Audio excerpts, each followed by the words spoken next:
In this video, we'll learn how to create line plots using another Python module, Matplotlib. You've seen Matplotlib before in Chapter 1, when you learned about the function plt.plot. Recall that plt is the alias that we use when importing Matplotlib. We're close to solving the mystery of Baze, the kidnapped golden retriever. Remember that a ransom note was found at the scene of the crime. In the previous chapter, we narrowed the list of suspects to Freddie Frequentist and Gertrude Cox. We've asked Freddie and Gertrude to give us writing samples to compare against the ransom note. We'll compare the letter frequencies in Freddie and Gertrude samples to the note found at the scene of the crime. We'll do this by creating line plots. We've stored the letter frequencies in a pandas data frame. We'll need to transform that data frame into a two-dimensional line plot. A line plot uses a coordinate grid to plot a series of points and then connect each point using a line. In this case, the x-axis represents the letters of the alphabet, and the y-axis represents the frequency of each letter. In order to create a line plot, we'll need to import the module Matplotlib. Generally, data scientists only load the submodule pyplot and use the alias plt.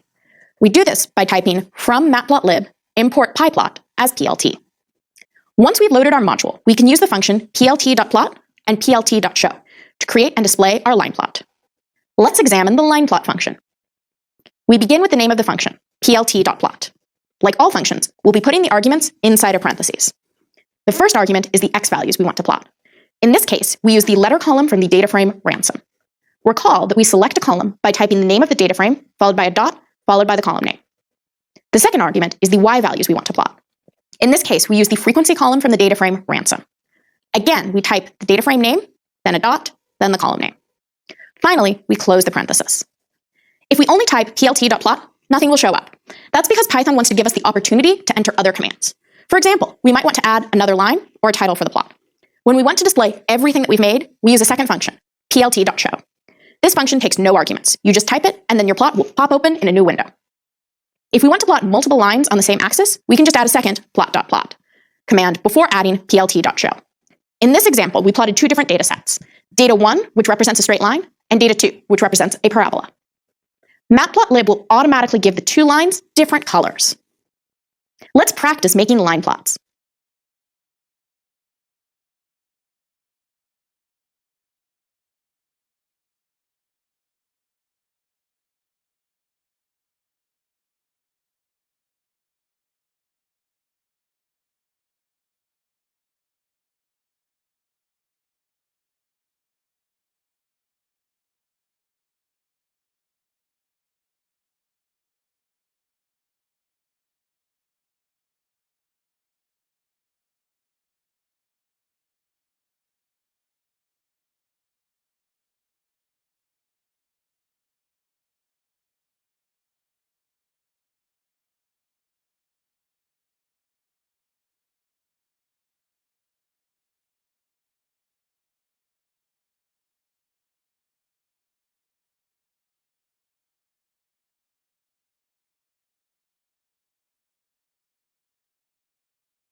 In the previous video, we learned how to create a line plot using plt.plot and how to display the plot using plt.show. In this lesson, we'll explain our plot to potential viewers by adding labels and legends. Previously, we plotted the frequency of each letter in a ransom note found at the scene of the kidnapping of Baze. However, if we showed this plot to a judge without any context, she wouldn't know what we were trying to communicate. When we share our graphs with an audience, we must add labels to make it clear what we've plotted and why it's important. First, let's add some axis labels. We can label the horizontal or x-axis using the command plt.xlabel. This function takes one argument, a string that represents what we want the label to read. Similarly, we can label the vertical or y-axis using the command plt.ylabel. Finally, we can give our plot a title by using plt.title. With all three functions, it's important to remember that the argument must be a string. If we forget to put our string in quotes, we'll get a syntax error. We can add these labeling functions in any order and at any place in our code, as long as they come before plt.show. If we have multiple lines in the same plot, we'll want to add a legend. There are two steps for adding a legend. First, we must add the keyword argument label to each instance of plot.plot. The label will be a string that we want in our legend. By adding a label to each plt.plot function, we make our code easier to read. Now, if someone looks at this code, they know what each line is plotting before even looking at the result. If we just type plt.show now, we still won't see a legend. In order to add a legend, we must add a final function, plt.legend. Like plt.show, plt.legend does not take any arguments. It just tells Matplotlib to use the labels from our plt.plot functions to create a legend. Sometimes we just want to add a quick note directly onto our plot. We can do this by using the function plt.text. This function takes three arguments: the x-coordinate where we want to put the text, the y-coordinate where we want to put the text, and the text we want to display as a string. Suppose we wanted to add a note to our ransom diagram. If we want the note to appear at the coordinate 5, 9, we can use this command to produce this image. Whether we're adding labels, legends, or arbitrary text, we might want to modify the letters in some way. There are two easy keyword arguments that we can add to any of our functions to change the way that text is displayed. If we want to change the size of font, we can use the keyword argument font size and pass in a float. If we want to change the color of font, we can use the keyword argument color and pass in a string. For a list of allowed color names, we can visit Wikipedia and look up web colors. Great job! Let's return to the data from Officer Deshawn and his friends and add some labels.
Previously, we learned how to create line plots, add labels, legends, and text. Now we're going to make those plots beautiful. After his success in graphing productivity, Officer Deshawn wants to plot the miles driven by each officer over the course of a day. He's including more officers in this plot, so it's becoming more difficult to read. Officer Deshawn will improve his plot by customizing the style of each line. The first change Officer Deshawn might want to make to a line is to change its color. He can do this by adding the keyword argument color to the plt.plot command. In this case, we plot 6 different lines in 6 different colors. The color keyword will accept a string corresponding to a web color. For a list of allowed color names, visit Wikipedia and look up web colors. In this example, we plot 6 different lines, each with a different color. You can't see the code, but we've added a legend so that you can see what each color appears on our plot. Officer Deshawn can also modify the width of a line. The default line width is 1, but you can increase it by using the keyword argument line width. In this example, Officer Deshawn plotted 7 datasets, each with a slightly thicker line than the previous one. Again, we've hidden the extra code, but are showing a legend so that you can see what each line width looks like. Increasing line width can make graphs easier to use or can emphasize one line in a multi-line plot. Officer Deshawn can further modify a line by changing its style. He can create different types of dashed lines using the keyword argument lineStyle.